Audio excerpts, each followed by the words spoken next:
not just another nation. It is not just one of the family of nations. This is a nation with a great mission to perform for the benefit of liberty-loving people everywhere. That we shall be as a city upon a hill. These are the times that try men's souls. The summer soldier and the sunshine patriot will, in this crisis, shrink from the service of his country. You've come to fight as three men. Three men you are. What will you do without freedom? Proclaim liberty throughout all the land. In one voice, we will not go quietly into the night. We will not vanish without a fight. You gotta fight for your right. Can you dig it?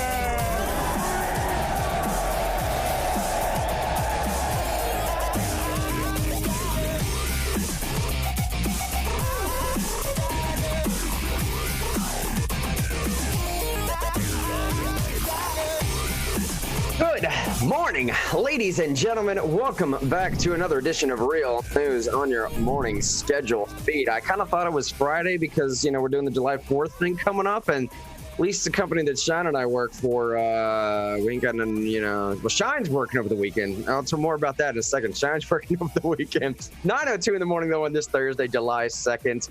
My name is Mr. Henry, real first name Grant. David Shine Thompson sitting over there. How's everybody doing today? RealNewsRadio.live, RealNewsRadio.live, by the way. That's the central landing page, the hub, the whatever the other better word is for what we got going on here with Real News. Major shout out to Shine and all the boys that work behind the scenes here, but mainly Shine for putting all that stuff together. Mixer, Parlors, as long as Mixer's still a thing, Twitter, Facebook, Twitch. I forget most of them. ThinkSpot, Minds. Minds, by the way, is an awesome one. That's Real News Radio Hub, Real News Hub at minds.com. All kind of stuff. Shine, buddy, how are you doing on your end of the state over there? I am excellent, and people are looking right now. I'm actually showing them Real News Radio Live. You can see the merch there with the bag and the shirt and the cup and all these links to the, finger quotes here, free speech, social media sites, and then obviously links to our other streaming channels right there. And then you can actually watch the show on realnewsradio.live as well. But I am excellent, and I'm gearing up for 4th of July. I watched The Patriot last night, and I got all juiced. All right. It was so good. That is such a good movie. It's American Braveheart. It's so awesome. That's true. So awesome. So, yeah, I'm really excited about July 4th. We'll be playing a July 4th-centric episode of The Veteran Next Door tomorrow at noon, right after Real News Radio, the morning show. We'll be playing Veteran Next Door. Fantastic episode about the Constitution. We interview Thomas Jefferson, or someone playing someone who only quotes Thomas Jefferson quotes in the interview. It's pretty cool. That is awesome. It's pretty cool. But anyway, check that out tomorrow at noon. You'll check that out. And I'm excited about today's show, Mr. Henry. It's going to be spicy, I think. It's going to be a little spicy. I got the unified chat going, and especially in a show like today, we have a bunch of topics we're going to get into. As you can see, click the Evernote link in the top of the description here. You'll see all the link to the show notes. We have a bunch of topics that we're going to bring up today. One in particular, you'll see they're sandwiched in the middle of the show notes here, entitled Marxism in America. That one, that topic is going to Sean just said, it's going to be a little bit dicey. So I really would like some comments in the sections here. YouTube, Facebook, Twitter, doesn't matter wherever you're following us from, Twitch, any of that stuff. Throw some comments out there as we get to that stuff. Also, the Summer of Love. I don't want to hide that lead too much. The Chaz in Seattle's been shut down. They made a move on this early this morning or late last night, one of the two, but nevertheless, apparently police took that entire spot back over in a matter of minutes, they said, less than an hour or something. They had everything kind of cleared out. More update that here in a little bit. But let me just dive right into this right now. Greatest Honesty in the Nation appreciation segment. Let us know how you're doing, what you're struggling with, need prayer concerns, need help with anybody. You need someone just to make you a hot meal and drop it off at your front doorstep or something because you're in that spot in life or something. You need some help from your fellow man, fellow woman. Let us know. We got folks in the community all across this awesome state, really all across the United States. And believe it or not, we can actually show you the metrics on this. like 10 to 12% of our audience is outside the United States. It's incredible stuff, man. So we're building a community, not just here in the United States, but in Tennessee in particular. You need something, bring it to our attention. We'll get someone on your front doorstep soon helping you out with all this stuff, man. Let's see here. Going into this right now, Earn It Act. The Earn It Act letter to legislators that's going on. We really need your help with this. This is something that is a blatant violation of Fourth Amendment constitutional rights. It doesn't matter which constitutional right you bring up. It is something that is majorly problematic. If it becomes law, companies might not be able to earn their liability exemption while offering end-to-end encrypted services. This would put them in the position of either having to accept liability for what's printed on their platform, which is not going to happen, undermine the protection of end-to-end encryption by adding a backdoor for law enforcement access, or avoiding end-to-end encryption altogether. Now, I know my data friends out there are saying, like, this is not that, it's not a change into what's actually happening. Okay, sure. Let's run down that route for just a second. I've seen that's what some of the commentary is recently. In a practical sense, some people are saying, well, this is already happening. Edward Snowden turned us onto a lot of this a very long time ago. Arguably true. But it's never been this out front before. As far as by way of setting a public policy in the realm of public opinion, this is monumental. And you have to follow me on that route, right?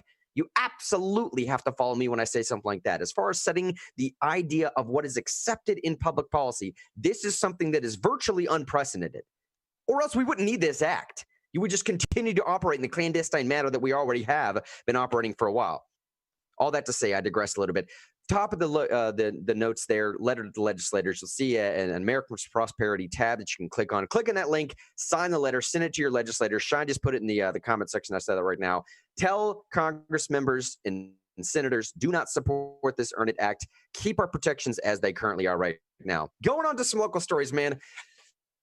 Oh, goodness gracious. It's about to get to spicy, Shine. Before we get into the real spiciness for the masks, going on in Knox County, because that's what we're about to talk about here in just a second. Before we get into that, however, Nashville, man, I'm telling y'all, it's a weird world we're living in, buddy. It is a weird world where it's just like, I don't know, man, some libertarian ideas are bubbling to the top. They're bubbling to the top in ways that are not happening in the Libertarian Party, which is a very disheartening thing to say for someone like me. My buddy, one of my buddies, Nathan, last night put out this post on Facebook saying that he's fearful that he didn't say he's fearful. He just straight up said it. He just straight up said that libertarians are going to become Democrat light in a matter of years or of a matter of months. He just said libertarians are on the way to becoming Democrat light. It's odd, bro. It's really odd to look at some of the stuff that's happening in the party that I kind of want to be a part of. Like, I would really love to be a part of that if you would have me. But I know they won't have me. Everything in my body leans so hard libertarian, but I guarantee the party would not have me. And I think part of what's being weird about this, man, is just like, I don't know where they stand on a lot of issues now. Specifically speaking about the guy that was protecting his property with those guns the other day. But in Nashville, here's the headline, Nashville scene. Nashville's DA Funk, the coolest DA name in the entire United States, District Attorney Glenn Funk will no longer prosecute simple marijuana possession. Davidson County District Attorney Glenn Funk says his office will no longer prosecute people for possessing half an ounce or less of marijuana, following similar steps taken by prosecutors in several other jurisdictions around the country.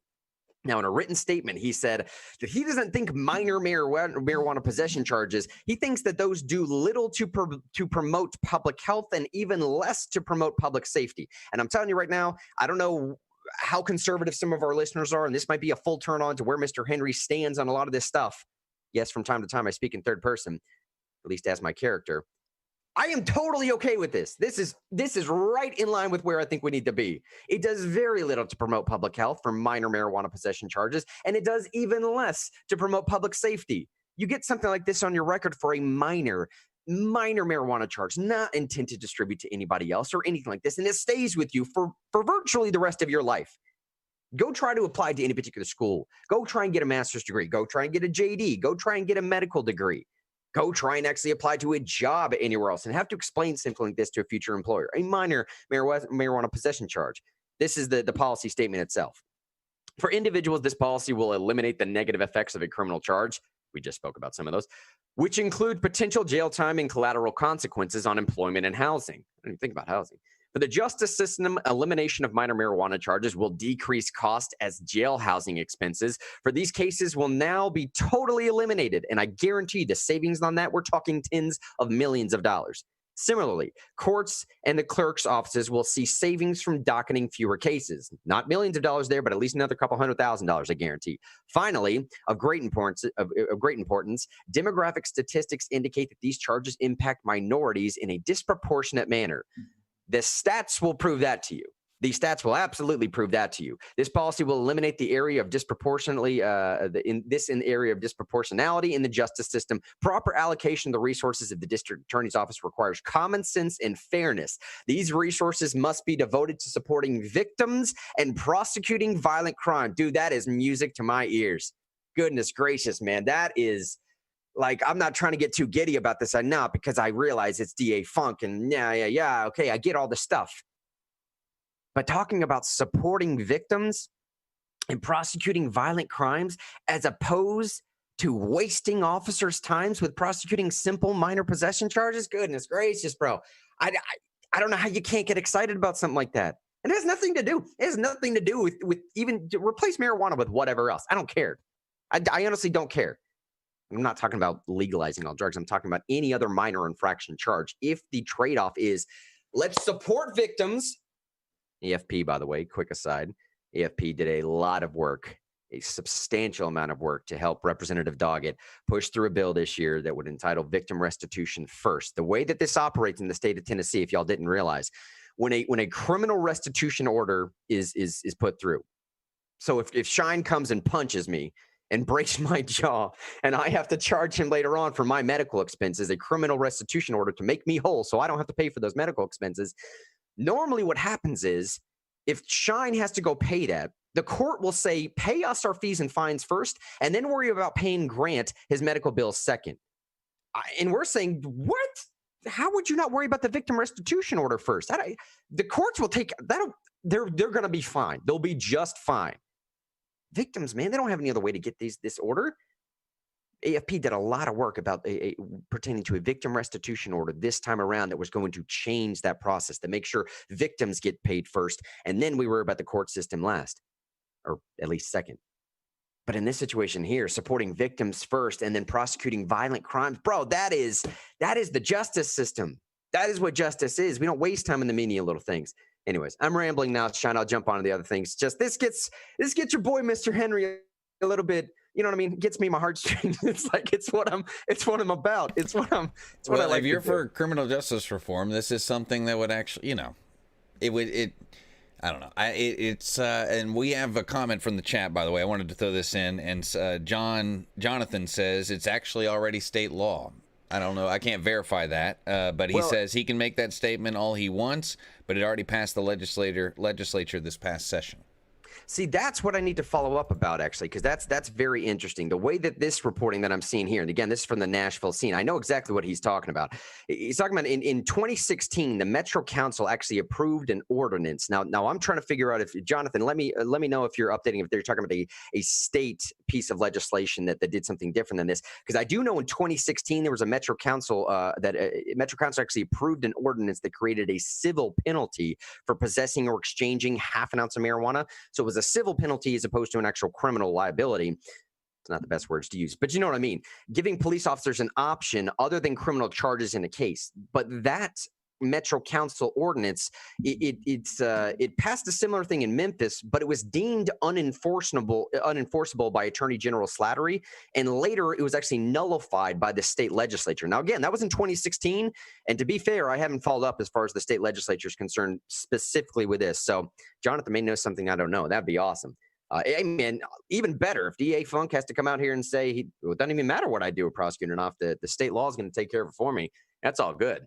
By the way, let us know what's going on in the comment section. That's how we drive the show, just like Jonathan's helped us drive the show right there. Jonathan, by the way, if y'all don't know who this guy is, fantastic dude to know out here in the Middle Tennessee area. The guy is plugged in. I mean, absolutely plugged in to not just the Middle Tennessee political scene. I don't want to tell people who he works for or anything like this, but he knows what he's talking about when it comes to politics. Just take my word for that, especially state politics. Really great guy to know here.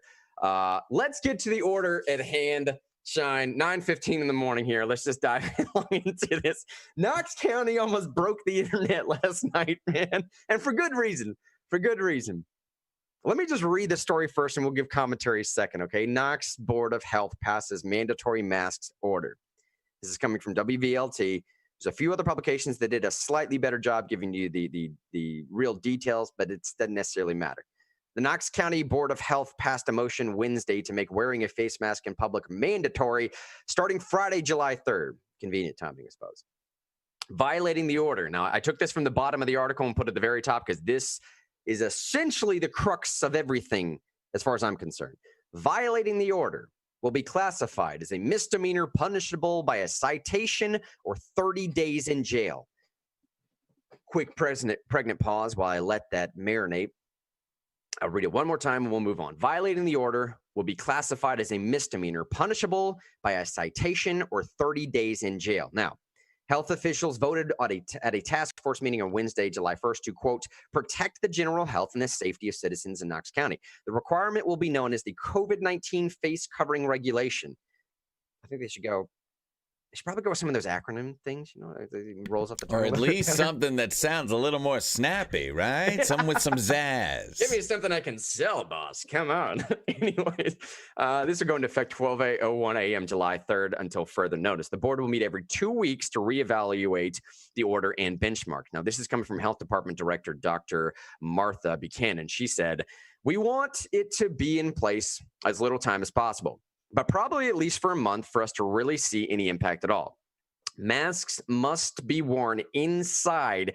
Important distinction here. Must be worn inside public spaces except when eating or drinking. The order covers stores, malls, libraries, museums, clubs, and other places where people gather. Masks will not be required in outdoor spaces. Now, that for most people, this doesn't matter too much. These little distinctions here don't matter too much. It is important It's important to at least list this stuff out, though. Now, if you're inside county lines, this is coming from, let's see, this named the city of Knoxville, Farragut, Carnes, and Powell. Health officials define face covering as a device. That doesn't matter. We all know what a face covering is.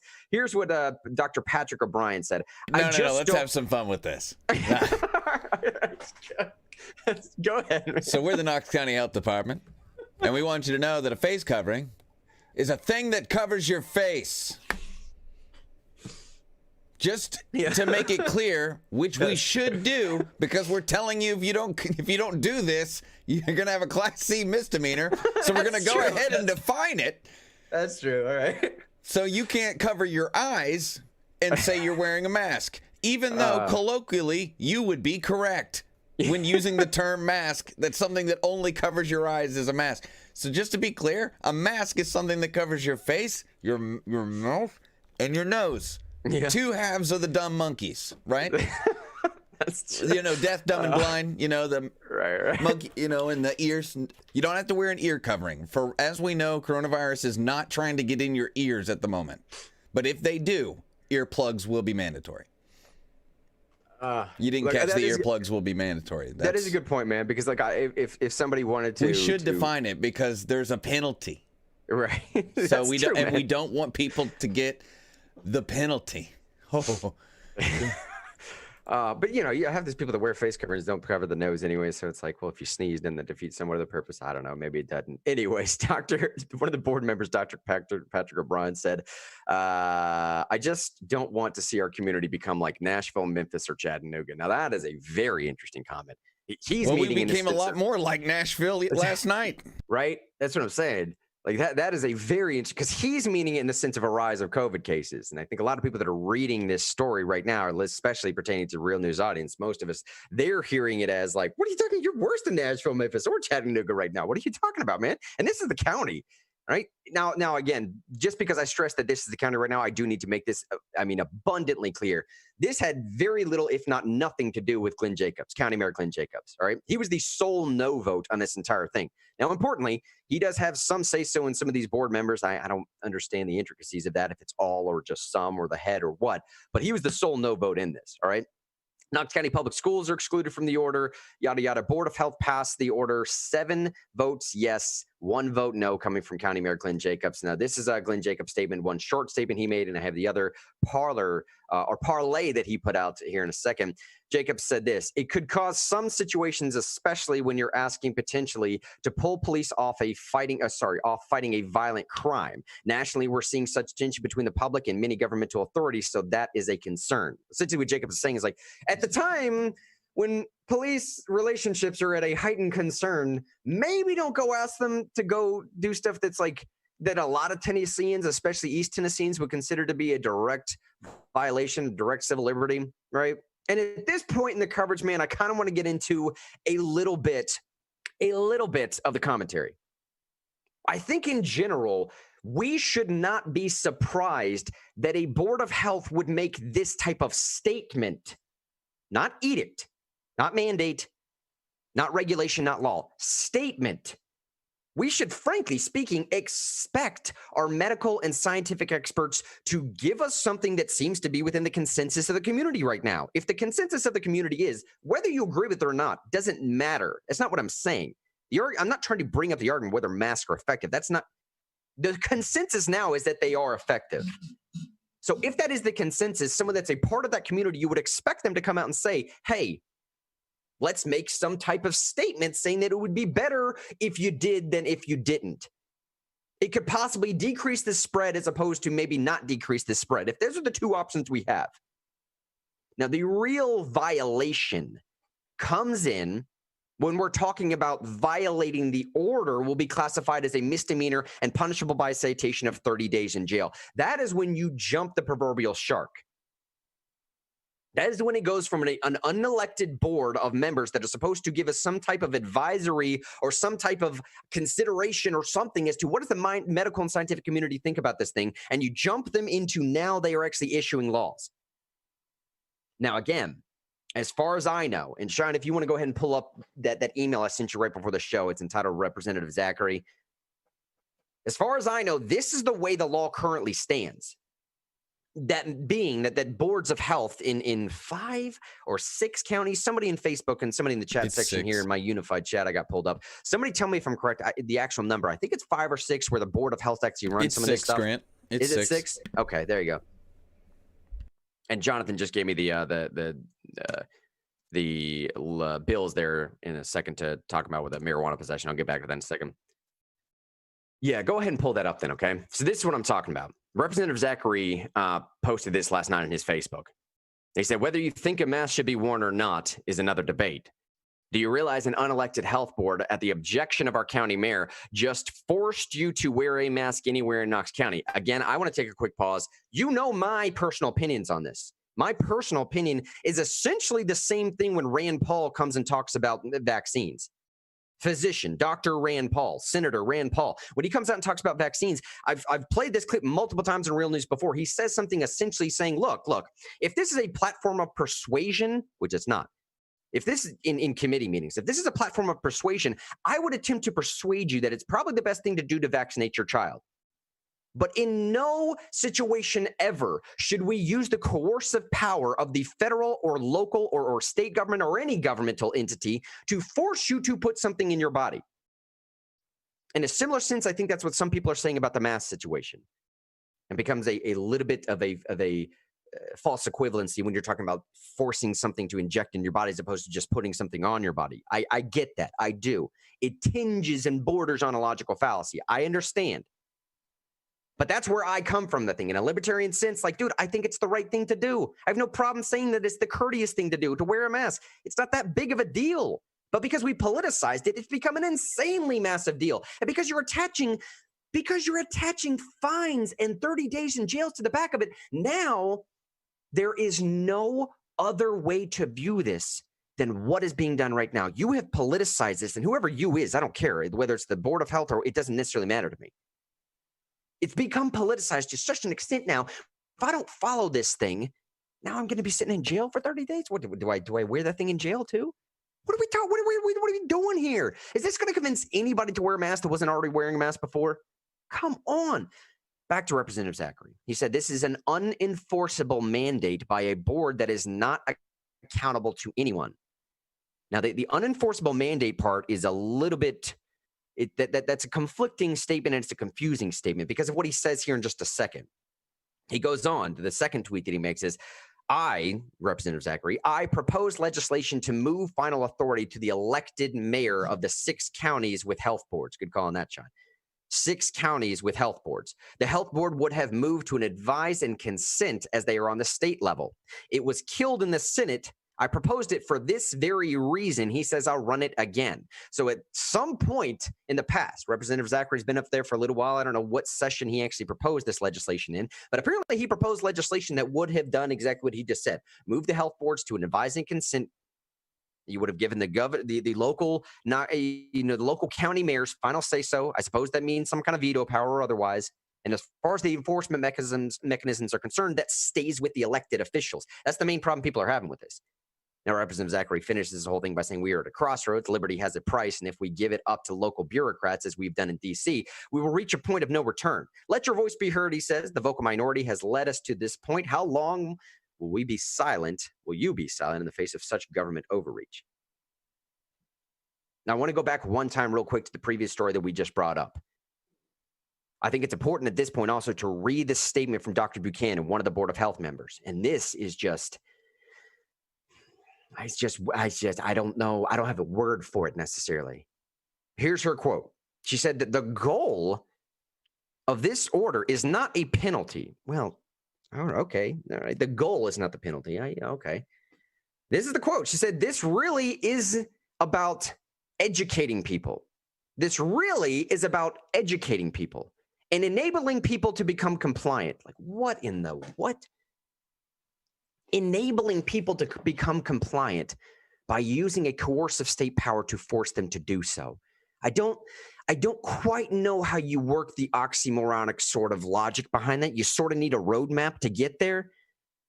It's not about it's about educating people, and it's not about the penalty necessarily, but we need the penalty so people can be allowed to be compliant. I don't know what to do with that. And because I don't know what to do with that, I think it kind of proves Representative Zachary's point. This is a statement that a politician Thanks, would Mom. not. You know, thanks, Mom. Right? You know why we should spank him? He won't learn. That's why. We need to spank him so he can learn. If we don't spank him, how will he learn? Thanks, Mom. And I think this is, again, part of Representative Zachary's point. Like, these are unelected officials. This is a statement that an unelected official would make. And an elected official would recognize what the coercive power of government is, and they would also recognize what this would do to the public policy concern and argument as it stands outside of the realms of things that you are able to control. Now, importantly, let me read this next statement, okay? She, meaning Dr. Buchanan, hopes that this will help business owners keep them open while protecting their employees and customers. Now, here's the weird sort of trade-off. And frankly speaking, I think if this Board of Health or any other official in Tennessee were to come out and say, listen, y'all, I don't like this any more than you do. But let me just be straight up here. Okay, we got a PR problem. We got a national PR problem. We have a problem with our hospitals. People are actually, I got a buddy, John Chandler, listens to the show quite often. His soon-to-be wife, fiance, actually works in a hospital. Their COVID cases are coming up. We got anecdotal evidence to support the actual national headlines and the statewide headlines that you're hearing. The COVID cases are on the rise again. We got 2 situations here. We either shut down the economy or y'all start wearing masks. What do you want me to do, man? All right, dude. So if somebody comes out and says that in the grand comparison of what we're going on right now, dude, which one of those is better? Honesty from our politicians of saying, like, we got to do something. We're all in this together. Throw out whatever adage you need to make it make sense for you. But if it has to be, let's all just get together and wear this mask thing, or we're going to shut down the economy again. Because that's what they're saying. That's what this Board of Health member is saying. And what she's essentially saying is, I want to give businesses cover because the Senate failed on that one. Remember that. If you don't know that story, the Senate had a bill that was going to provide liability protections. If I walk into a business and think that I picked up COVID-19 from that business, I then can't go sue them because proving causality, and that is near impossible. But the Senate failed to pass that because they got in some little Twitter spat with somebody else in the House because the House wanted to push through their telemedicine thing. And then dudes' egos got involved and it became this whole convoluted mess, man. And good legislation that would have saved us from some trash like this possibly got thrown away because people couldn't get over their egos in a Twitter spat, man.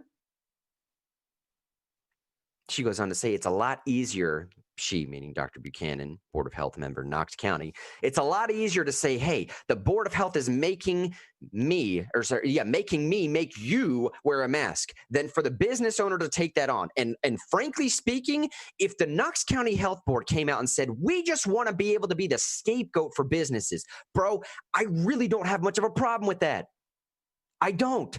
If you want to give some businesses in Knox County coverage so they can go put a sign on their front door that says, like, dude, I really don't like it any more than you do. Okay, I'd love to be libertarian about this, but the Board of Health is making me do it. Okay, dude, that's great coverage, because then you can signal to the proper people on the left and you can signal to the proper people on the right, and you can say, like, it's kind of out of my hands, man. But you start attaching violative orders of misdemeanors and punishable citations and 30 days in jails on top of that. And now all of a sudden we got a totally different landscape. The paradigm has changed.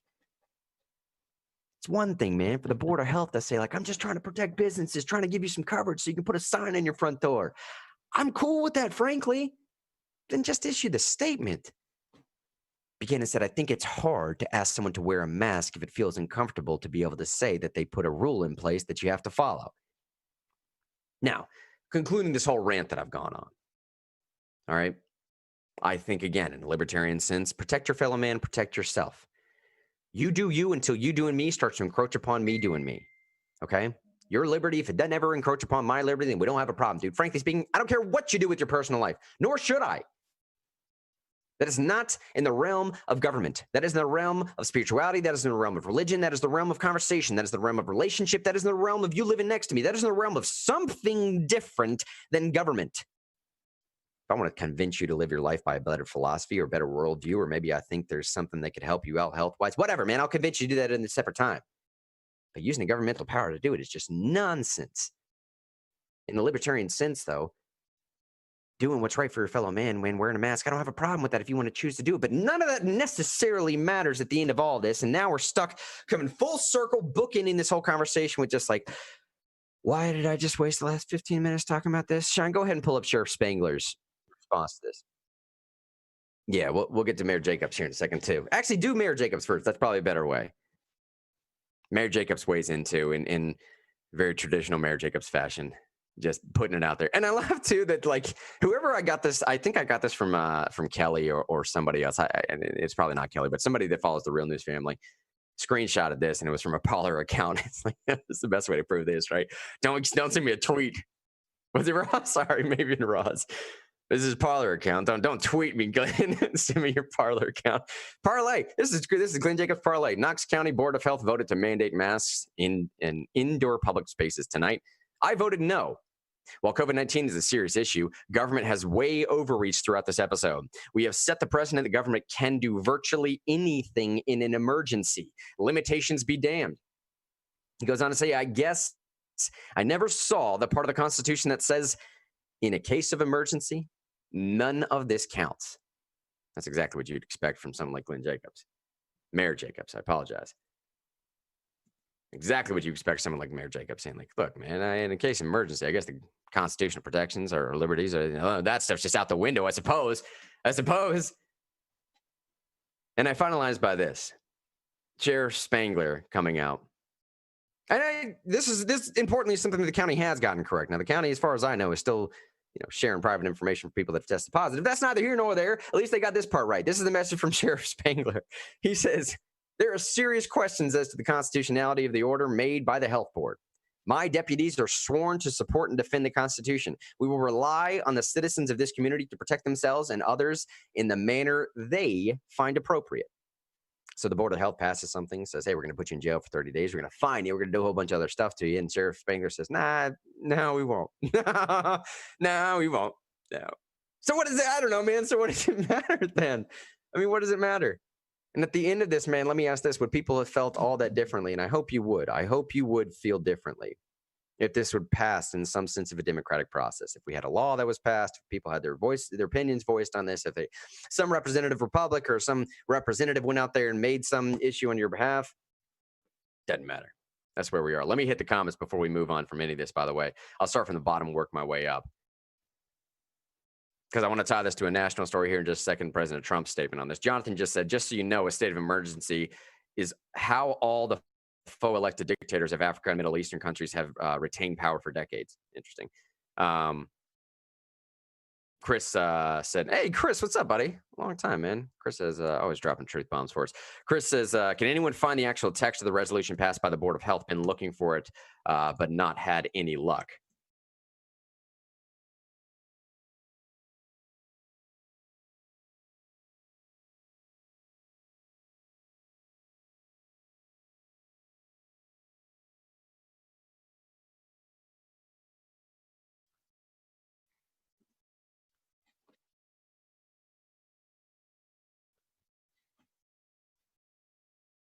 Uh-huh.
Gotcha. Oh, sorry, Sean. I think they said that your mic was muted. Oh, no worries, man. Yeah, go ahead and give him a quick rundown as what you just said, though.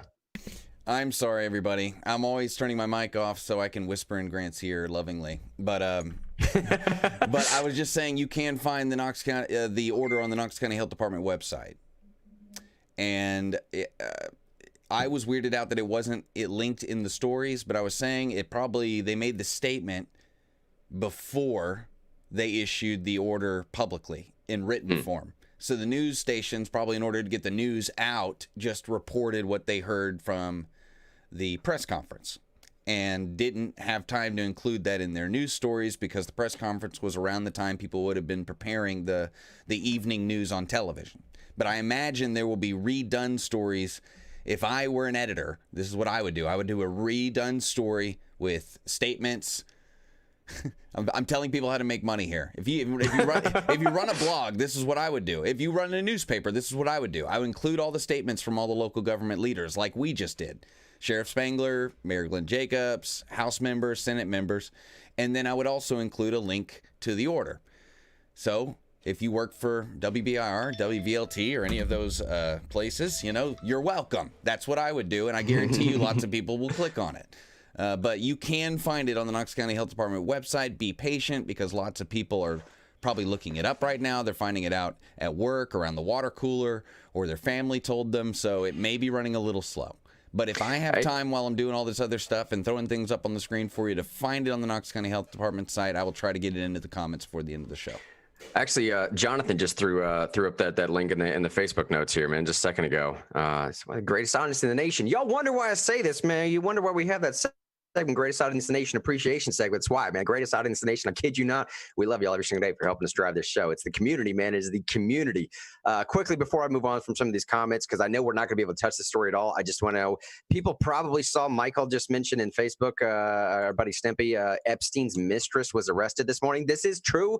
Aaron just posted this cool little community group that we have going on. It's a bunch of the Real News listeners. We have a whole Facebook messaging thing that Kelly put together for us, and we just chat back and forth sometimes off show. Feel free to join that if you want to, man. We have a good time in there.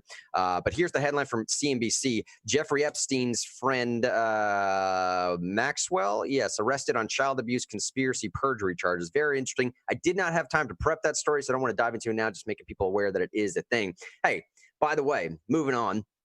Here's Trump, by the way, saying yesterday, Sean, if you want to go ahead and pull up that YouTube clip, it's the first national story we have.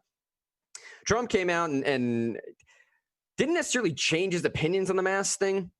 apparently Trump's statement from this very beginning has been something to the effect of like, look, man, I'm tested every day. Anyone that ever comes into contact with me is tested 24 hours in advance of ever coming into contact with me. There's this bubble of protection around me. Like as far as me needing to wear a mask, like I just don't need to. Now, what a lot of his critics are saying is like, yeah, but you put forward this public image every single day that if you want people to wear a mask, if it's a good thing to do, they should probably see you wearing one from time to time.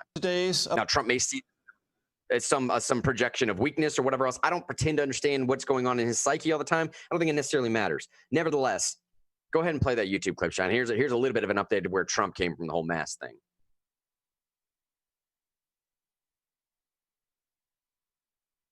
Now to today's About Face from President Trump on the question of face masks. After months of mixed messages, today the president said, quote, masks are good, and that he'd wear one in a crowd. But without a nationwide order making masks mandatory in public, health officials say they fear cases will keep soaring. Here's CBS's Manuel Bojorquez. Tonight, the battle over requiring face masks continues. We have a right in America not to wear a mask. This time at a 7-Eleven store in Fort Worth, Texas, where a customer refused to wear one in order to make a purchase. Today, President Trump said this. I'm all for masks. I think masks are good. Asked if he would wear one. If I were in a tight situation with people, I would absolutely. But he went on to say he doesn't support a national mask order, something states and cities are deciding on their own. Savannah Love means wearing face coverings. We are requiring all of you to do a little more. Wear a mask. Oregon isn't alone in having a requirement to cover your face. In Florida, where new COVID-19 cases are surging, the governor has resisted calls for a statewide mandate. Yeah, that's basically it. I mean, the only reason I wanted to play that is just to show, like, okay, Trump's kind of on board with, I think, with the pitch that we made today, right? Like, he didn't like the idea of forcing it. He thinks it's possibly the better thing to do. I think that's where everyone is right now. I think, whatever. I don't think we need to stress that anymore, man. But realnewsradio.live, by the way, realnewsradio.live. That's where you find all the stuff. That's where you're going to be able to find any other particular way to follow us, Minds, ThinkSpot, all that stuff. Shine, let me lighten it up for about just a minute or two here before we dive into this next headline, because this is where I'm saying it might get a little bit weird. And I'll tell you right now, there's about 15 minutes left in the show of what we normally run with. If y'all want to run long today, we can. If people are staying here watching, if they're doing stuff in the comment section, however it's going to go. But I don't know if we're going to get fully into what I'm about to talk about, the Marxists in Merica. Marxism in Merica. Before I do that, though, man, let me bring up this story again just to refresh people. The meme review of the Second Amendment couple. So in St. Louis, there's this march going on. And a bunch of protesters, I suppose, whatever, they were doxxed by the mayor. So they wrote letters saying that, hey, we want police to resign. I don't pretend to understand. It doesn't matter, man. They wrote letters doing something. And the mayor just sort of like started reading their addresses on live stream or broadcast. I didn't even watch how that happened because it doesn't matter to me. Like how we got here doesn't necessarily matter all that much. Doxing is a terrible thing to do, but whatever. So these marchers were going along. And we're supposed to be marching to the mayor's office to demand her resignation. And then just for some, maybe not an AR-15, somebody helped me with what the actual long rifle was. It was like, you just call it a rifle? He came out with a rifle? It was a rifle, yeah. And the other lady came out with another pew-pew. I'm saying pew-pew, so oh, geez. Hey, let me know, Shine, if we're still running on Facebook, all right? Just keep going. Yeah. Man, these words, dude. Anyways. So they came out. This is what I just want to do a couple meme reviews here, maybe to lighten the mood a little bit before we start diving into this stuff headlong. As we're doing this, Shine, see if you can go ahead and pull up, unless you got a whole bunch of other stuff going on. I'll start rambling again, man, because I'm not sure if we lost the Facebook feed or whatever it was, man. It'll probably come back, so just keep going. All right. That Joker and Queen one. Click on that first. I think this is fantastic. This is the couple yesterday saying she was fearless and crazier than him. She was his queen, and God help anyone who dared to disrespect his queen. Sorry, I can't find the meme review stuff, man. Oh, that's all right, man. It's right underneath the national stories. Is the second thing down from the national stories. Whenever this gets up here, this is basically the memes that have been coming out of this story in particular have just been absolutely fantastic. They've been absolutely fantastic. Some of the best I've seen in a very, very long time. We have the Joker and Queen. We have the cul-de-sac commandos. We have Trump's parents. There's another one here that just has a picture of them that basically says something to the effect of like Fox News has done to our parents what they thought gangster rap would do to us. Yeah, my wife said we got kicked off, but I think man, what I'll probably do is if we just want to. If we want to just start then with, just go ahead and pull the YouTube clip, man. Yeah. Just go ahead and pull the YouTube clip of the homeowner interviewed by Chris Cuomo. This is a YouTube clip, by the way, as this being set up. Chris Cuomo had this guy on last night, along with his his attorney, and Chris Cuomo just got absolutely eviscerated. I mean, destroyed. And he should have known what he was up against. I mean, he should have absolutely known what was going on. He should have realized this guy was going to be prepared. He should have realized that this guy is trained to deal with some type of opposition. He's trained to deal with counter narratives. He's trained to deal with rebuttals. That's literally what he gets paid to do. I do not think Chris Cuomo was properly prepared for any of this. Sean, if you could just start that from the very beginning, we'll probably pause and comment along the way, because every single time Cuomo asks a question, it's just terrible question after terrible question after terrible question. Go ahead and play this from the beginning, though. By Mark McCloskey. He is the St. Louis homeowner we told you about in that video that's all over social media.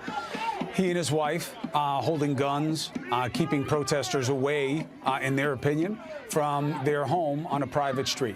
He is an attorney, and the couple also has outside counsel who joins us now, Albert Watkins. Thank you both for joining me.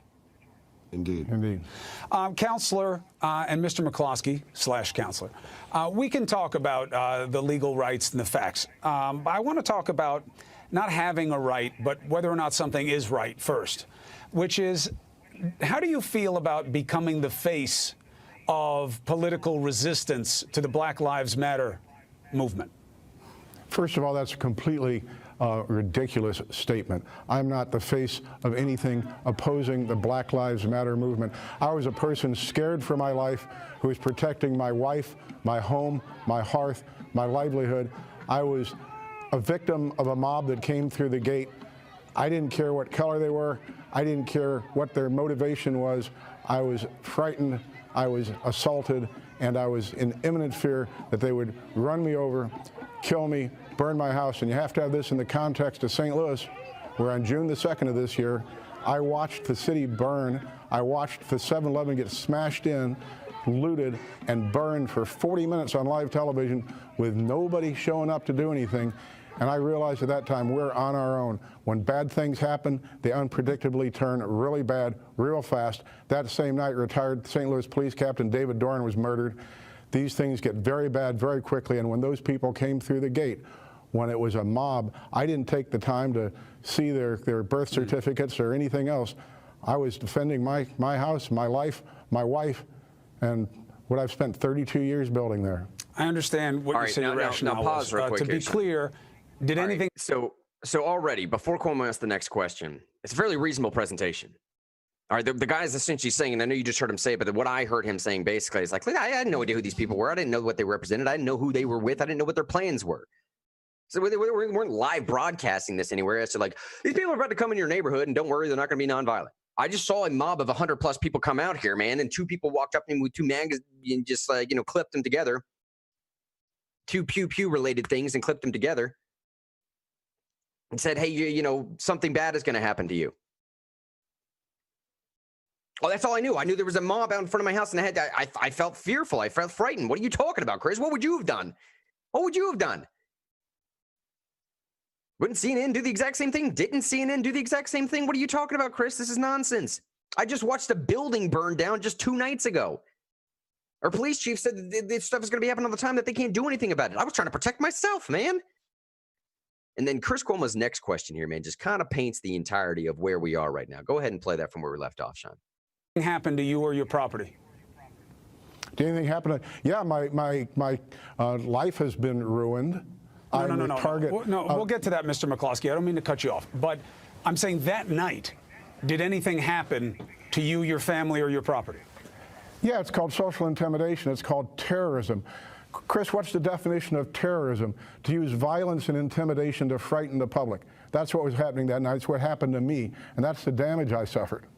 You were the one pointing a loaded weapon at a group of people who were walking past looking for the mayor's house as a point of protest. No, I'm doing this. Chris, that's an entirely false concept. No single media outlet has ever mentioned the complete falsity of that statement. The mayor's house cannot be reached through my neighborhood. Lyda Cruson lives up on a road called Lake and Washington. That's 3 blocks north and a half a mile west of my house. So where do you think they were going? They were going through a private neighborhood for the intention of going through a private neighborhood, in my humble opinion. In retrospect, at the time, I didn't have any time to think about this. However, the leader of the entity called Expect Us that organized this, whatever it was, announced ahead of time that he does not want to have a peaceful protest. He wants to have it be as disruptive as possible. And when interviewed subsequently, he said, I know it was illegal. I know it was a private neighborhood. But when you're doing protests of this nature, it's necessary to break the law to get your ends met. And that's what was happening. Right, now pause that right there. Of course, I didn't know any of that. And maybe even back it up just a little bit so we can play that again because it proves the point. This guy basically said, okay, after the fact, and let me start from the beginning. Chris Cuomo basically saying, well, they didn't do anything to you yet, did they? Which I know that's going to sound weird to say, but to be completely fair to Chris Cuomo, like the guy is legally trained to some extent. He knows a little bit of what he's talking about here. There are several states that have a flee order, essentially saying that you cannot use lethal force. In some states, you can't even brandish lethal force without at least first trying to flee from the scene. Now, this is what's different in states like, so say, Florida or something else like that, where they have these stand your ground laws or something like that. Before you lose any type of lethal force, it doesn't matter. You just have to feel like your life is threatened. Not every place is like that.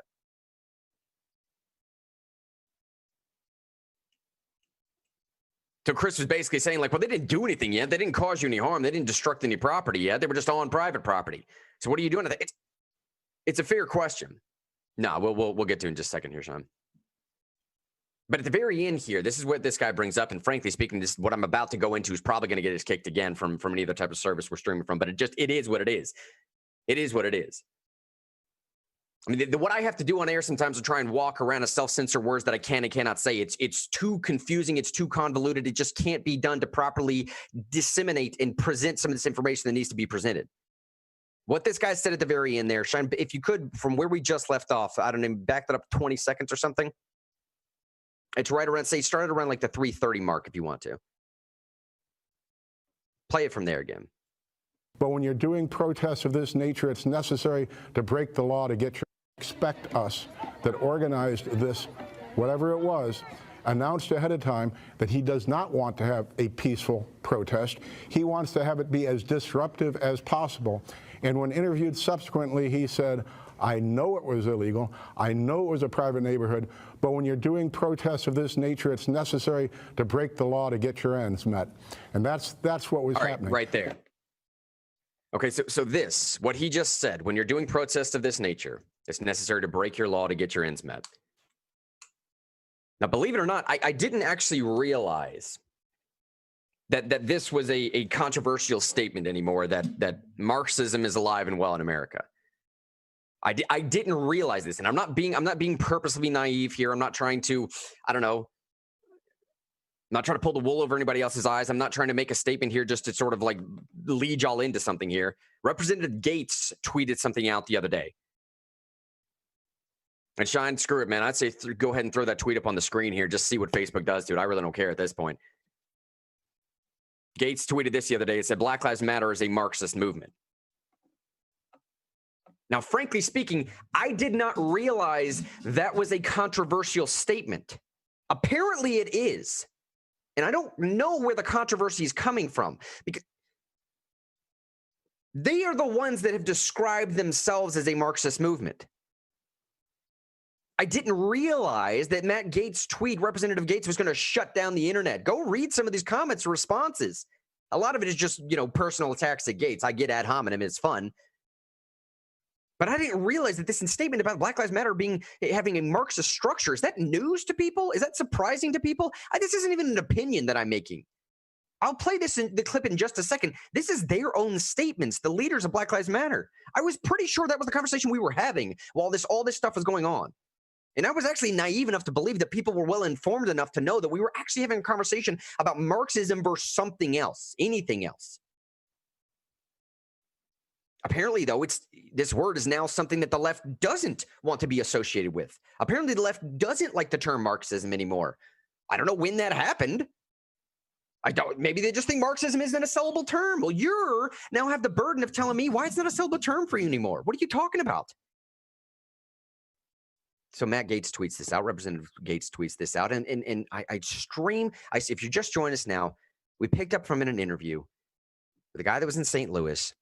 He said at the very end of his interview, Chris, listen, buddy, I'm on CNN right now. I get it. You have a point to prove. But what did you want me to do? More importantly, man, I found out after the fact that these people weren't here to protest anything.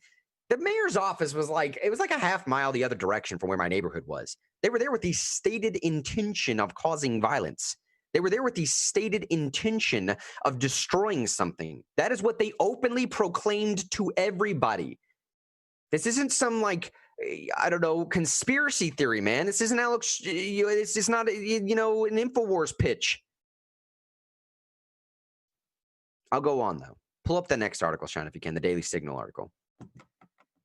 And maybe even if you want to just stay with the show notes or something, it doesn't necessarily matter. But the YouTube link is in here for both of these. And maybe I'm sending Shine all over the place here. Sorry, buddy. I am. That YouTube link, though, if you want to get back to the show notes, 4 things that liberal media won't tell you. Number 1 listed there. You'll see down there at the bottom of number 1, right before number 2, that YouTube clip. If you could pull that YouTube clip up in particular. This is what I'm talking about. Black Lives Matter movement began in 2013 after the death of Trayvon Martin, 17-year-old in Florida. We just talked about that state a second ago. And picked up after the fatal shooting of Michael Brown, 18-year-old in Ferguson. The group's co-founders, they made this following statement. One of the group's co-founders made this following statement right here. And this is what I'm saying. This statement that I'm about to play is why I said before, I didn't realize that saying that Black Lives Matter was a Marxist organization was a controversial statement, because I didn't say it. It's not my claim. If someone comes to me and says, hey, Grant, I got this group over here that I started, and it's a Marxist movement, what am I supposed to logically do? Say, no, it's not. I know better than you do about the movement that you started. Shine, just go ahead and play that clip. This is the co-founder of Black Lives Matter. Here's what she has to say. I also think that it might, I think of a lot of things. The first thing I think is that we actually do have an ideological frame. Myself and Alicia in particular are trained organizers. We are trained Marxists. We are super versed on sort of ideological theories. And I think that what we really try to do is build a movement that could be utilized by many, many Black folk. Now, the irony of using Marxism to help out a minority group is palpable. I get you. I totally understand that. And I would hope that most people that would really dive into what Marxism leads to and sort of the communist outworkings of how many hundreds of millions of people have been decimated due to that ideology, well, it should speak for itself. Suffice to say, Marxism has never been kind to marginalized minorities. So to use that doesn't make sense. But it doesn't necessarily matter to the point I'm trying to make today either. This is the major narrative that I believe that a CNN or somebody else, and I have to think that a CNN is not naive. That is to say that they are willfully misleading and in some sense actually either being complicit in or totally supporting and propping up these types of violent Marxism. Because Chris Cuomo knows full well the clip that I just played. Chris Cuomo also knows full well the stated intention of the group that was outside that dude's house in St. Louis. He has to. And I say that because if I do, I don't look, man, I don't know how much y'all think I put into show prep here. It's not as much as you probably think. And I'm being breeding vulnerability here, man. I'm just telling y'all straight up. I have an actual job with Americans for Prosperity. Sean and I put crazy hours into that every single week, and outrageous hours into that every single week. It's because we love what we do. Someone's finally paying us to do politics, man. I'm telling you, it's an absolute literal dream job for us. Something like this on our spare time, though, I just don't have the time to spare. I don't have the bandwidth to put into it. Here's the point. If I can figure this stuff out in the minimal amount of time that I do some of this, guaranteed Guaranteed. Chris Cuomo knows personally, and his producers have probably informed him. So if he knows that, then what are you doing? What's the purpose?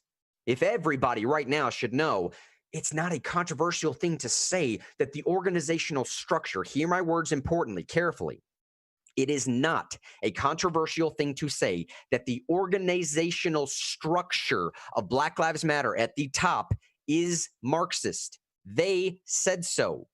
Take them at their word. Now, here's what gets missed in all this, man, is that, like, you know, there's coverage that they have now because they're working on legitimate things. Because someone is asking right now, well, hold on, Mr. Henley, like, aren't you and Shine working to change a lot of the same stuff they want to change? Yeah, we are. Yes, that's what's so confusing about this. That's what's so confusing about a lot of this stuff, man, is because the way that this is packaged, the way that a lot of this stuff is packaged sometimes, is just a little seed, just a little element, just a little taste of truth. That's all you need. You just need a slight whiff of truth to get fully dived in on it, man.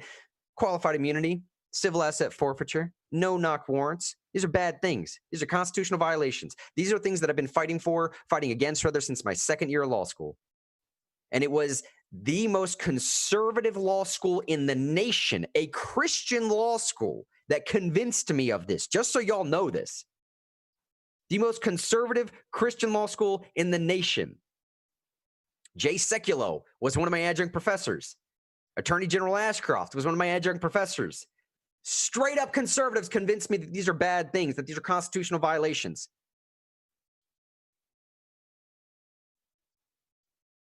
Virginia just said in Facebook a second ago, what's wrong with Marxism? Frankly speaking, that's not even the point I'm making today. The point that I'm pitching is apparently something is wrong with Marxism because no Democrat wants to accept that that's what the movement is. That's the whole crux of why I'm bringing this up. Apparently something is wrong with Marxism. Now, if you really want to know what my opinion on Marxism is, I mean, come on, man. Come on. Just like, let's be for real here, dude. I don't know. Someone just go Google how many deaths. I don't know, the largest killer of people in the last century. Yeah, maybe that. Just go Google the death like rate. Like more than famine and disease and everything else, too. Yeah, just go, genocide, Google what communism itself is responsible for. That's totally aside from the point. I don't think I need to prove that here. The bigger point of this right now, though, is why Democrats have seemingly fled from that word. And maybe it's because of the point that China just made. But it's overtly surprising to me that now, for some reason, because it just gets commingled and entangled with all these fantastic things. And dude, I know possibly someone like Virginia that's listening right now that's saying, like, I am confused right now because part of me is saying that what these guys are saying is true, that civil asset forfeiture is terrible, qualified immunity is terrible, no-knock warrants are terrible, and I agree with that. But the other part of what I've been told to believe with is they're disagreeing with, that Marxism is okay, and I don't know what to think here. I guarantee you that's what some people listening to me right now are thinking, and I'm telling you right now, I don't really care what you think. Just think for yourself. I don't care if you agree with me. I don't care if you agree with somebody else. Just make your own conclusion about this, man. Do the research. You are a free-thinking individual. Let the Holy Spirit lead as it will, man. We are here to plant seeds, and it will be watered later on. You have to make this decision for yourself at the end of the day, and do not be coerced by either me or anybody else. If what I'm saying is logically coherent and it rings true to you, then let it ring true to you. If not, then decide something else. That's the beauty of what this country is. That's the beauty of freedom. That's the beauty of free moral agency. That's the beauty of all this stuff. I mean, when something like Black Lives Matter commingles all this stuff together that Sean and I have been working on for a very long time, it becomes confusing for a lot of people to follow. Wait, is it a Marxist organization? And what's the official organization? Number 2 point here in this article to finish the show with here. Importantly, however, I will say, and I want to make this distinction very, very clear. I said a second ago, at a top-level organizational structure, Black Lives Matter is a Marxist movement. And I use those words very, very carefully. That is not to say that every single time you hear BLM pitched at a local level or anybody that's even tacitly associating themselves with it, that is not to say that they are supporting some kind of Marxist movement. Frankly speaking, because I don't think they realize that this stuff is going on. I think a lot of people that hashtag this out, a lot of people that push this out, a lot of people that join in, a lot of people that put the black squares out, a lot of my Christian friends that are supporting some of this movement, they are just naive. They are blissfully unaware of any of this. And I know this sounds bad, but to some extent, I can't necessarily blame them for that. I've been talking to a lot of my family members about this, been talking to a lot of my friends, been talking to Shine about this too. I think Shine and I take for granted that nearly 100% of our day is inundated with one of two things: either our religion, trying to make ourselves better people, progressing to become the best human beings that we possibly can, holding us accountable, each other accountable, literally trying to become a better person, treat people with genuine dignity and humanity. The other half is just politics. It's just that in politics, man. That's literally all we are. It drives my wife insane. But I take for granted that everyone that I speak to and that I come into contact with, that's not what they do. Like, their spare time, at best, their spare time is somehow wrapped up in, let me Google and figure out the inner workings and the underpinnings and the epicenter of where Black Lives Matter is. Dude, they don't care. They're not going to waste time on that, and I have to understand that. Importantly, more than one Black Lives Matter appears to exist. More than one Black Lives Matter appears to exist. It's coming from the Daily Signal article again. But the one primary associated with this is best known founders and receives the largest donations from Black Lives Matter Global Networks Foundation. According to the group's website, the organization has a national network of about 40 different chapters. And I will tell you, even other organizations you've heard about, ACLU, Planned Parenthood, there's a few that come to mind. I know this because I've worked with ACLU. I know what I'm about to say. ACLU is a top organizational structure. State by state levels do not necessarily follow from top down. ACLU Florida may have no workings with ACLU Tennessee, and ACLU Tennessee may not follow at all what the ACLU national branch is doing. In 2016, the left-leaning, back to the story at hand here, in 2016, the left-leaning grant marker Thousand Currents, say that name again, Thousand Currents, a 501c3 nonprofit group, became the financial sponsor of Black Lives Matter Global Network Foundation. As a result, the foundation doesn't have its own tax-exempt status. It is instead a project of Thousand Currents that doesn't yet have to be filed what are called 990 forms with the IRS. This is a little bit of the organizational structure I've been telling you about, okay? BLM itself doesn't have a nonprofit status. The person that's funding, the group that's funding BLM does have a nonprofit status. Now in some marginal, minimal sense, the more degrees of separation you can have from something, the shadier it starts to look and become. And I'll finalize this entire thing, man, with just like the number 3 point here. Number 4 is a totally different conversation. Number 4 in this article is a totally different conversation. It gets really deep into the weeds of what Thousand Currents is, and it just goes on and on and on. And that's where the real meat of this stuff is, but we don't have time unless I want to go an hour long today. We just don't have time to do it. Number 3, though, what does this organization want? Again, importantly, please keep in mind, out of everything I'm saying, at a top-down organizational structure, from the dudes that started this, from the ladies that started this from the very beginning, this is what they've said. Quote, we disrupt the Western prescribed nuclear family structure requirement by supporting each other as extended families and villages that collectively care for one another, especially our children, to the degree that mothers, parents, and children are comfortable. A little bit of a philosopher king, a little bit of a priest class, a little bit of a let us raise your children to be totally fine type thing. A little bit of a maybe parents don't have the final say-so in what their kids are and are not doing. Maybe a little bit of we know what's best for your children and you don't type thing. Maybe a little bit of we can get your kids young, much like every other major organization or movement that has ever been, then we can change them for a lifetime. The website uses the word comrades several times just to let you guys know, dude, this is not my opinion. None of this stuff is opinion, man. This is why one more time, the whole point of this is just to explain how flabbergasted I am about the fact that calling BLM a Marxist movement is like, I don't get it. I don't understand. And to go back to Virginia's point here, man, I frankly don't understand why Democrats don't accept that term anymore, why they don't like that term. Are we all just at least in agreement that communism is bad now? If that's the silver lining to this story, then fantastic. I love it. I had no problem with that. If the whole silver lining to all this at the end of the day is just like, goodness gracious, we don't want to be associated with like the 185 million deaths that communism has caused throughout the world history. It's getting a little hot in here, man. Maybe we should drop that Marxism term. Cool, dude. That's awesome. Daniel said Facebook sounds like a church. Not untrue. Religion is fallible. Faith is not. We are not called to follow a religion. By we, I mean Christians. I do that too often. He's right, man. Fallibility, man, will infect everything. Everything. That's one of the points that I'm trying to make today. Yeah, man. Yeah, man. Right.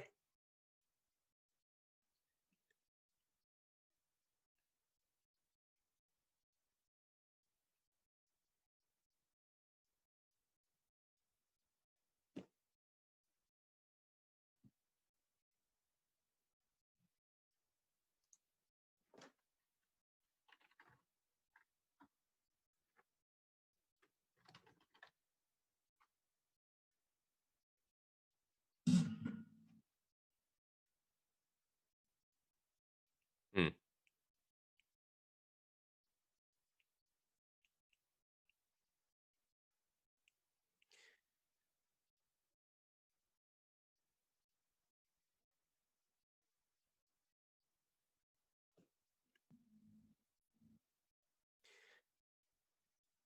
Hey, Daniel said you're muted again. So I don't know. No, that was good what you just said, though, man. Tell him again if you could. Sorry, everyone. I said, I think so Daniel threw out there sounds like a religion. I just wanted to point out, most of the religions in the United States don't use violence as a means of coercion for proselytation or evangelism. They don't say, follow my God or get the sword, and if they do, they're placed under arrest. And I'm very weary of religions anywhere in this modern world that use violence as a means of coercion, as a means of proselytizing or evangelizing to bring you into their religion. And I think mostly like it's antithetical to the American system.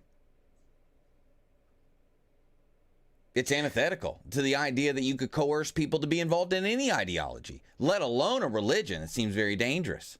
And we have not put up with it before. And it's interesting to see portions of the American public putting up with something that sounds religious, that uses violence as a means of coercion. It's a little, it's more frightening that people aren't as scared of it as I think they should be than the actual organization itself. Let me put it this way too, man. Sam Harris, actually, sort of beloved atheist by those that are in the atheist camp. Now, he wasn't nearly as evangelistic about his atheism, say, that Christopher Hitchens was, but he kind of makes the point that it's the more rational choice for Sam Harris. Sam Harris basically says, look, man, if you're being logical about this, Augustine said it himself, you cannot judge a philosophy based upon its perversion. It would be a perversion of Christian philosophy. If you're going to call it a philosophy, it would be a perversion of Christian philosophy to enact any kind of violence upon another individual. Not just a perversion, it would be the exact opposite of what's being called for. Alternatively, Sam Harris says the exact same thing about what I'm about to say. It would not be a perversion of Marxist philosophy to do exactly what's being done right now. That is not just in keeping with it. That is exactly what's called for. That is almost the designed in goal. Chris said a second ago in Facebook, they're following Mao's strategy to destroying the four olds. Gabi said in Facebook, following up with that a second ago, saying, old customs, old habits, old culture, old ideas. Daniel said that organization BLM hardly matters if people are fighting to put restrictions on law enforcement. It's kind of like, so I follow what you're saying. I get it. The organization BLM hardly matters if people are fighting to put restrictions on law enforcement. I do understand that, but at the same time, national polling right now indicates that BLM is the most popular thing in the United States currently. That's another reason why I'm starting to bring this up. I mean, like when you do comparative polling, Pew follows this and a few others. Comparative polling will indicate that as far as it pertains to politicians, party groups, affiliations, anything like that, BLM is the most popular polling thing right now in the United States. Let me say one more thing too, though, Mr. Henry, as someone who tries to bring coalitions together in order to achieve goals in the various institutions of our society, who you partner with to achieve goals does matter. Yeah, that's true. No matter what the goal. No matter how moral the goal is, no matter how good it is, it does matter who you work with to get that achieved. And to say that it doesn't, and this isn't to be a slam on Daniel, is to say I do not understand how things are achieved in our society the way they're supposed to be achieved. Because if you partner with someone that ruins your reputation to try to do something good, that ruins the good and usually makes the good from happening. And that's actually where we're at right now. Where we're at right now is the country had the will to make change. And because of certain organizations, not just Black Lives Matter, but others, there are others, soiling the conversation with violence and intimidation and exclusion and segregation and all kinds of things that are not just antithetical to our law, our legal system, but antithetical to our cultural system. And who you work with does matter. Because you don't just represent yourself. You represent an organization, or maybe you do just represent yourself. And if you cut your what do they say? Cut your nose off to spite your face. You can make yourself ineffective in the future. So reputation matters. What people think matters. What people say they believe matters. And you working with them, no matter how good the goal, that does matter and does apply, at least a little bit, if you actually want change. And I'm saying, my point is made by what the space we're in right now. People had an appetite for criminal justice reform. Several state legislatures were in session when this all kicked off. Very little meaningful criminal justice reform has happened, and probably very little will happen because of the tactics, because of the beliefs, and because of the things that these organizations say they are into and the things they have done. It is actually keeping reform from happening. And that's the truth. That's the truth. So to say it doesn't matter, I get what you mean. Me and Grant have said many times, work with anyone to do good. The Frederick Douglass quote, work with anyone to do good. But people can see what this group does. Violence, intimidation, even things like segregation. In the name of creating black only spaces to protect them and things like that. But they have done it. And I don't know. So to me, the point is proved. We could have done so much over the past 2 months with all this energy and fervor, and even with Mr. Henry saying that Black Lives Matter is the most popular thing. Then why isn't there just sweeping change happening everywhere? I know. Because violence, intimidation, coercion, segregation, religion, adding that into it. Many things that are antithetical to the system that make people not want to bring a coalition together and make change. So it does matter. It matters quite a bit. And it can undermine your goals. I know. It's the other part of this, man, is every single city that these things have been taking place in are already Democrat-run cities. I mean, every single one of them. Every single one of them. Where they're trying to enact the most change, where the most violence is happening. I mean, whatever, dude. I have all these stats compiled down here later on in the show notes if you want to see them. Crime is up in most major cities. It's under that major tab. You can see it for yourself. They even compiled it down to the most violent cities. Out of the list of the 20 most violent cities, there is a single one Republican mayor. The majority of these cities that you've been seeing presented, every single one of them on nightly news, to the T, where you're seeing something happening or we're trying to enact change, have already been Democrat-led. I think the point Shine is saying is all right, that's why haven't we been seeing major changes then? If all this stuff is so aligned, if everybody's just on board with this whole sort of, Black Lives Matter thing in general. If the Marxist founding doesn't matter, then I don't know, I kind of feel like we lost the plot then at that point. Then what's the founding of any of this stuff matter? What does the founding of any organization matter then at that point? I mean, if the overall end goal, if the stated motivation, if the stated articulated intention of why you do something doesn't matter, if it can just be co-opted later on, well, then we'll just go with whatever the co-opted version of that is at any particular point. Zig said in Facebook here, actually, I'll read Daniel's point because I think this is kind of what we're talking about. Daniel said in Facebook, people aren't working with the Black Lives Matter organization. They're printing up signs and working for the concept that Black Lives Matter. He finds it to be an important distinction, one of which I follow along with. It's also a fairly absurd statement on its face.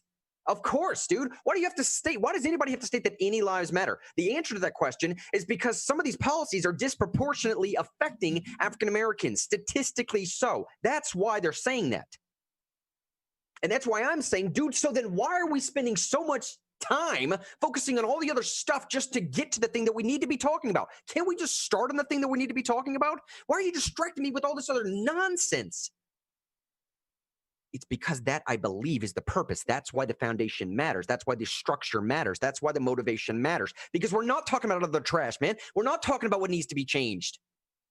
Because frankly speaking, that's not necessarily the end purpose for Black Lives Matter. It is for those that are following the group. It is not for the group's organization. The group's Marxism is not necessarily about changing particular laws to make life better for any one person. It's about destroying all of it.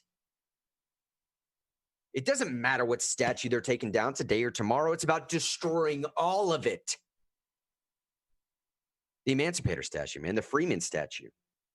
This is a statue that was actually, it been voted on to be taken down now. It's been defaced over the last couple of times that this thing's been going on. It's a statue that depicts Abraham Lincoln with the Emancipation Papers and a slave that has broken chains that is rising to freedom. This statue in particular, the Freeman statue, the money that was put together to put this statue up was money that was put together entirely, 100% put together by freed slaves in the late 1800s. That statue's coming down. Yesterday, there's a video that I actually have in the show notes here somewhere. I don't remember where I put it, but I'll find it here at some point. Yesterday, there was a video that came out of a guy on a megahorn in front of the statue saying, please stop defacing this, man. That dude up there is my great-great-great-great-grandfather. However many greats it takes to get back. That dude up there is related to me. Black guy, megaphone, saying, please stop this. And a crowd of white people are shouting him down, saying, Black Lives Matters, Black Lives Matter. To a black man. See how asinine that is? Do you see the point of absurdity that we've reached when something like that happens? It is not, it becomes something different than Black Lives Matter because a black person is saying that life up there matters, but you're destroying it, man. And I'm asking you not to. I'm related to that guy. This whole thing was put up by freed slaves. What are you doing? What are you doing? China and I work every single day to accomplish the things. I call all of you. We get on here every single morning and ask all of you to take part in this community to change the things that Black Lives Matter is allegedly trying to change. Sean and I are doing it more than anybody else that I know personally. There's folks out there that are actually marching, yeah. But dude, are y'all showing up to the legislature? Are you talking to these folks? Are you running out petitions? Are you working 60, 70 hours a week trying to get people to do this? Are you sitting on phone calls, calling other Tennesseans? Are you putting stuff together? Are you compiling statistics? Are you pushing this off to other people later on? Are you getting with people, data teams and otherwise? Are you putting surveys together? Are you getting approved? Are you having to work back and forth with legal? Have you devoted the entirety of who you are to do this? Sean and I know what we are talking about when it comes to this stuff. That was one of the most braggadocious rants that I've ever been on, but please understand, I did it to prove the point that I know what I'm talking about. Believe me when I say I want to see this kind of change enacted. This ain't the way. Marxism is not the way. And to allow ourselves to get so blindly caught up, everybody, man, all of us, my libertarian buddies, my Christian buddies, my Republican buddies, all of us to get so blindly caught up in the distraction, in the confusion, in the missed purpose. That's why the structure matters. That's why the motivation matters, man. Because we're not talking about the stuff that Shine and I every single day are desperately pleading. I mean, literally, we are desperately pleading with you all. Sign these petitions. Come to the legislature with us, man. Go knock doors with us. Do something. I mean, do something with us. We are desperately pleading to change this stuff and not get distracted by the Marxist tendencies to destroy it all. That we built something fantastic here. We built something great here. Well, I want to say, too, we're also going to do everything we can to keep organizations that are leaderless, so they're cowards. They don't put themselves out there. Organizations taking advantage of your goodwill. You people, our friends, real friends. Organizations taking advantage of moral, good people, saying, here's this great, good thing we want to do. And then they don't tell you about all the bad stuff they want to do. We're at least going to speak up and tell you. Because to me, that is a betrayal. It's a betrayal to throw out something good, like here's all these things that we obviously all agree on and we should work on together and try to get done, but then not tell you that they want to rewrite your history books, that they actually want to be in power, that they encourage people to commit violence against people and property, and in order to win their point, coerce you via a threat of that violence. It's not organic. It is planned. We could spend, there's not enough time, and we also worry about the health of this channel, so we can't get into all of it. If you ever want to talk to us personally about it, I guess you can reach out, and if I feel like it, I will. But you also have a brain, and you have 10 fingers. You can search on the internet. You can do research. You can verify it. We're just regular people, too. We don't have special access to things, to information. We get what all of you have. We have what all of you have, what came stock with your birth, your brain, your eyes, your mouth, your 10 fingertips, and your ears. So that's what I wanted to say about that. And just as much as we want to get these things done, we will not let people trick you, lie to you, take advantage of you without saying something about it. At least I won't. Not now and not ever. Zig said in Facebook that many folks who commingle with Marxists don't recognize that they're doing so, and many are attracted to certain aspects of Marxism that other philosophies have not sufficiently addressed, like the idea of alienation. That is 100% true. 100% true. He finalizes that whole thought by saying, one thing I wanted to say is that there's a disconnect between true believers of Marxism and the general population who tend to buy into some of their ideals. I mean, frankly speaking, Marxism, communism, if you look at it as just a paper philosophy, just a presentation as to what they're trying to get at, it's just utopia. It's just a presentation of utopia. The problem obviously comes in the details. As the adage goes, that's where the devil lies. And then when you actually start to try to enact the things, it gets real messy real quick, and a lot of people die. But if you just leave at the surface level stuff of what Zig's talking about a little bit, like, dude, they've addressed a lot of things that other philosophies just don't really address, or they refuse to. And they're trying to present a utopia, man. But unfortunately, at the end of the day, you can only do that with one of two things: either true, pure, unadulterated altruism, or by the end of the barrel. That's the only two ways: coercion or altruism. Matt said in Facebook, the only way to win is to not play their game, leave the system, grow food and family, and you will win. Stimpy just said, stop the money from going to the private NPOs. They're treasonous and should be treated as such and hold accountable for the funding of them. And Matt just said in Facebook, they already rewrote history. They already destroyed an old culture, and they're doing it again. Chris said in Facebook a second ago here, people will continue to be drawn towards Marxism until and unless conservatives develop and promote a comprehensive foundational philosophy as an alternative. I think that's a little bit of what Zig was saying too, right? Like, frankly speaking, buddy, I got to be honest, like, as much as I want to sit here and rail against Marxism, which is a very odd thing that I would even have to do that. Goodness gracious, man, I'm finding myself perplexed that that's even a thing I would have to say, go on a 35-minute rant about why Marxism is bad in America, of all places, to a community that's largely libertarian leaning. That stuff for me is like, I don't even know what to do with that. Whatever. To be fair, Zig and Chris are correct here. Our modern day politicians, our modern day alternative answers have dropped the ball as much, if not more, than what the look. I mean, somebody's got to be proactive here to fill this power vacuum, to fill this void. The coalition of reason is at an all-time low, and our Republican leaders are not really doing a lot to either support what they claim to believe in. Our Republican buddies are not doing a great job with that, man. I get it. I totally get it, dude. And fiscal conservatism used to be a thing. I don't know what happened to that. And actually, buddy, Shannon, I don't mean to do this to you, man, but I just realized I got something at 10:30 that I totally forgot about. Can I leave you with the ending of the show here, man? I'm sorry about that. No worries, buddy. Go ahead. All right, man. Sorry, man. Hey, by the way, Real News audience, love y'all. For real. Seriously. Last thing I'll say on the way out here, though. Listen, man, not every BLM organization that you're going to find is doing this, even has anything to do with this. And what Daniel said is true. What Daniel said is 100% true. The overwhelming majority of people that are in this movement, that are trying to support something with this movement, are not supporting it because of the Marxist structure. They don't even know about it, frankly. They have no clue that that's even going on. Otherwise, they wouldn't find it to be such a controversial statement to make. They just don't know what's happening. Now, their naivete can't necessarily be explained away. All I'm saying is I think they're in it for possibly the right reasons, but the structure matters. The organizational structure matters itself. Shine, buddy. Love all y'all. I'll see you in a minute. Peace, y'all. Have a good 4th of July. Well, we're going to be here tomorrow, right?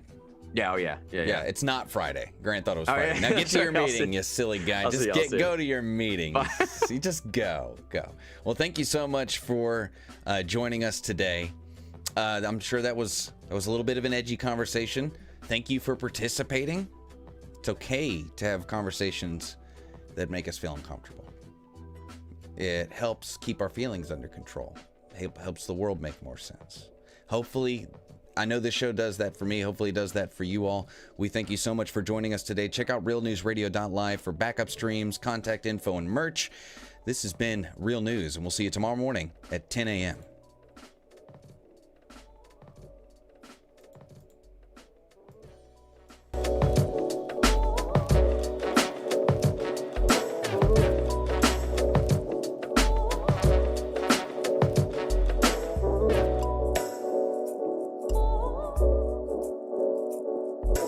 Thank you.